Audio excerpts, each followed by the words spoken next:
Ito nga palang tutorial kung paano maglagay ng accessories sa player o sa MC. Itong tutorial nga palang ito para sa mga hindi marunong kung paano maglagay ng accessories. So, panoorin nyo lang. Yan. Kailangan may JD yung APK na na-download nyo, guys. Kailangan yun para sa ating gagawin. Ito. Start.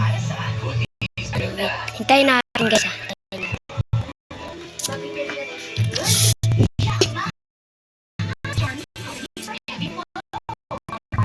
Matagal talaga ito. Matagal. Hinihintay ito. Wait nyo. Wait lang.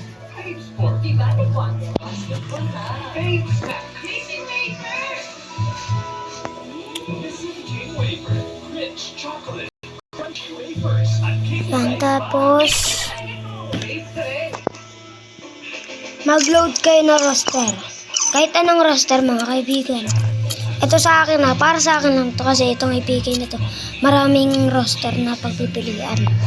So, kunyari itong NBA 224, 10 volt cam. Tapos, option manager. Maghanap kayo na player na walang accessories. Ay, nalalagyan natin. Kunyari ito si Kyle Lowry. Edit player nyo. Yeah. Diba wala?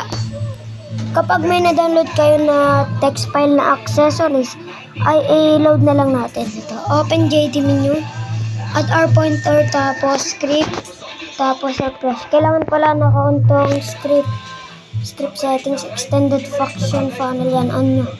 Tapos script, yan. Hanapin nyo lang kung ano text file ang na-download nyo na accessories. Kunyari ito. Itong accessories file, yan. Execute nyo lang, mga kaibigan, execute nyo. Tapos nickname, A-Train. O, diba meron na siyang accessories kung gusto nyo. Kahit anong accessories ang ilagay nyo, kunyari, ito full black accessories. Execute nyo lang, ayan. O, diba?